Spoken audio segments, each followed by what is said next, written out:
Hi. TJ and I just finished putting this together. It's very nice. It's a blue hydrangea. And it's from Brick Tonicals, Brickcraft. We've still got the peony, and we've got a daisy. I'm using the daisy to prop up my phone right now, but I actually, I didn't really tell you what I was doing, but I just kind of wanted to talk about what I just told you. Yeah. Because I'm like pretty, like articulate right now. I don't know. I can like speak and I know exactly what I want to say. So, before that passes, I guess I just wanted to do this, but I've shared my experience a lot with my family and like growing up. And I really feel like there aren't a lot of examples I can give to show exactly the dynamics that went on growing up and the way that I was treated. And my family likes to act as though like they didn't do anything to me, as though like, I had a very normal, perfect childhood, and like I did on the surface. Like on the surface, when you look into it, it's like,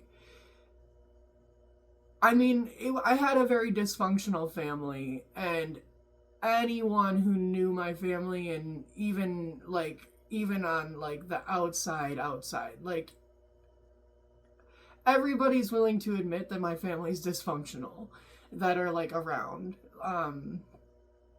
Most people just kind of say like, that's how families are. Like, a lot of people, growing up would tell me people that were like family friends, people that were family members themselves talking about the rest of the family, and then like teachers, randomly. I really only talked to like a couple of teachers every now and then. And I never really had a teacher that I was like personal with, so like when I talked about things to teachers, it was always like very censored. Like I wouldn't share certain things. So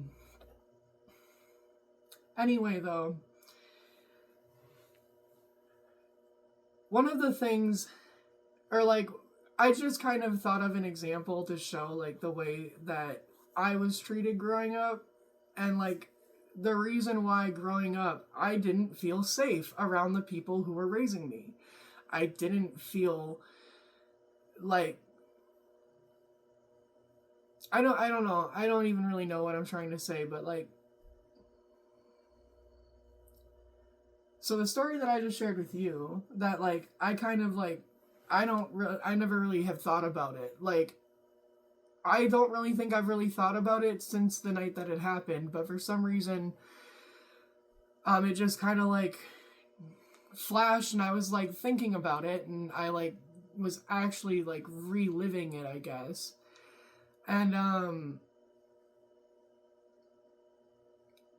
I'm pretty sure it was Thanksgiving, and I was like 4 or 5 years old, and my mom had started putting me in timeouts by having me hold a penny or a quarter to the wall with my nose.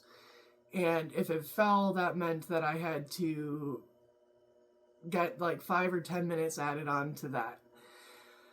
So, it was Thanksgiving, and my family was just like all in my great grandmother's living room. She had this big, like, rectangular living room.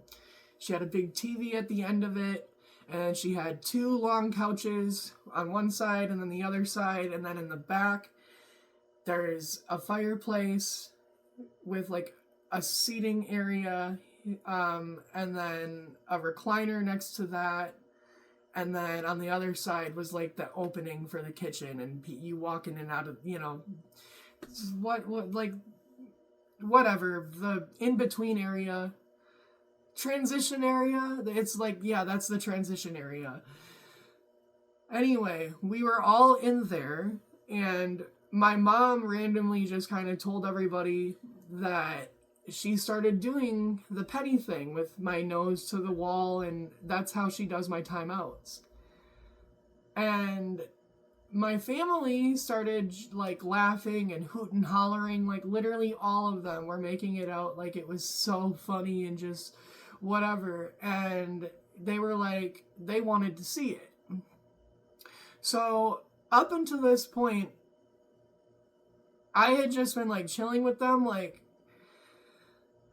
I was just playing, like I did not do anything to get in trouble. I wasn't in trouble, but they had me hold a penny up against the wall because they wanted to see it.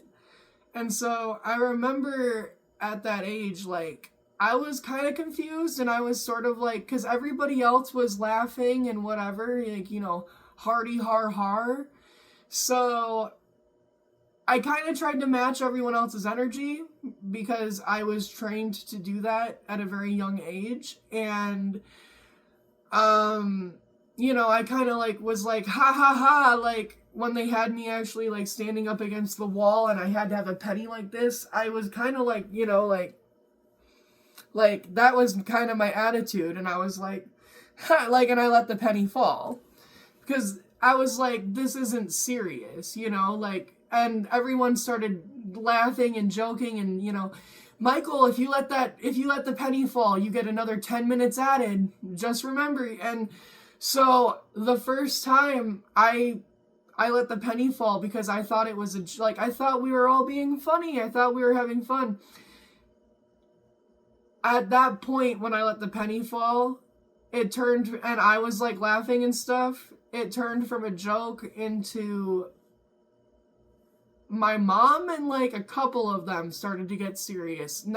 It wasn't like every single one got serious, but a couple of them, and they were like, no, like you have to do what you're told. Like, okay, now you actually get 10 minutes. And there is this like evil smile. Like my mom and my other relatives had this like evil smile where they were like, yeah, you thought you were funny? No, you actually get 10 minutes now. Like that was pretty much what they said too. Like, you know, I'm speaking and I'm recounting it, but like that is like, that's pretty much what they said. They were like, oh, like they really did. Like, and when I'm like reliving it right now, because I've literally never thought about this experience, like never, but they straight up, they knew that I was like they knew that I was confused. They knew that I thought it was like whatever. And I was like, they knew because when I let the penny fall that first time, they did that whole little thing about like, you really have to stand here for 10 minutes now. And then it turned into like, by the end I was in tears. And by the end I was like crying, and I was like, and then I was also the spoiled brat. Like everybody was like, look at him. And I was telling TJ, and TJ just kind of pulled me in, and he was like, your family weren't nice. They're just bullies. And that's sort of the thing. Like, people don't understand, I guess, that, like, children sometimes, like, because between me and my siblings did not get that treatment. I don't know if it was because I was the oldest, because at that point, I don't even know if I know for sure, like, my littlest sister didn't even exist. Because I was, like, 4, and she wasn't born until I was, like, 7. I don't know, I think my mom might have been pregnant with my other sibling at the time. But, like, so, that might have had something to do with it, but they didn't get that stuff done to them. They were not bullied by the family the way that I was like that. And, like, some people might think that it was just a joke. Some people might think, like, oh, like, I'm just whiny, or, like, I'm brat. Like, some people think, like, that type of thing, it doesn't matter.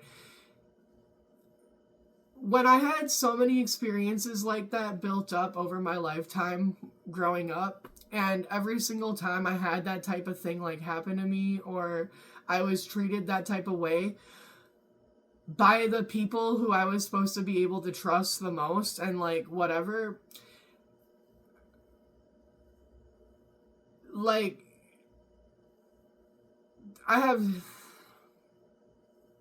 it wears a person down, and, like, it causes a lot of mental illness. Like, I was gonna say mental issues, and I just straight up, like, went straight to mental illness, but, like, I mean, I have mental illnesses, like, I can't deny it. I mean, some people would say that my entire channel in itself is an example. Like, some people would be like, a normal person would not do, like, and I started doing YouTube as, like, I mean, I grew up watching people get big on YouTube. I grew up, like, literally, like, all of the big YouTubers now who started in, like, 2015 or, like, later, like, I saw, like, a lot of these people, like, you know, so, like, I guess the thing is, like, I kind of believe that it is possible. I do believe, if you're able to break through and find success, like, I believe that that's possible, and I believe once you've broken through and you've found that success, I think it definitely can be worth it, which is why, like, I even continue to do this. But, like, a lot of people would say, like, you know, I'm just crazy, like, look at me, like, I'm actually insane, and, like, I'm not. I am, like, kind of a chaotic person, but it's because, like, I don't ever feel like I can sit still. Like, I can sit still right now because I feel like I'm doing something, but, like, unless I am doing something, like,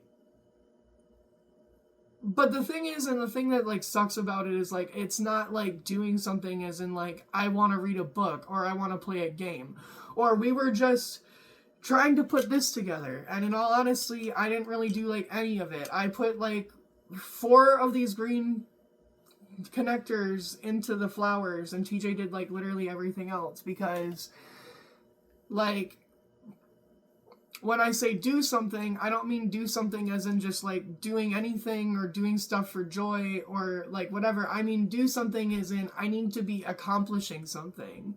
I need to be getting something done. And, like, that's mental illness, in my opinion. Like, the fact that I can never relax, and then I get, like, stressed out, and then, like, I have a really hard time, like, not taking it out on you sometimes, like, that's mental illness, and I really, you know, what's that? Oh, just I my dad. Oh, no, I was just like, I thought your dad texted you. No. I mostly just wanted to share that one, like, because, like, I don't even really know, like, do you think that was, like, like, okay, I'm just wondering, like, do you think that was abusive? Like, because I genuinely, like, for me, I'm like, I think it was really mean. I don't really feel comfortable, like, saying that example with the penny on the wall was, like, straight up abuse. Like, it wasn't abuse, but constantly using it or weaponizing it, like, not the penny thing itself, but yeah, but, like, the fact that it's been weaponized, like, you know, your punishments were weaponized, or, like, well, the fact that I was, like, made fun of, and I was, like, constantly being mocked. Yeah, and, like, you know, it turns into abuse, like, because mom would also say stuff like when I would get upset about something and I would try and express my feelings, my mom would say, poor pitiful Michael, just nothing is ever good enough for you, is it? That's literally, like, what she would say to me. Yeah, and, like, you know, like, there's a difference between parenting your child, like, you know, to like, show, okay, yeah, like, you know, this is what I do, and then you drop it, and that should have been fine.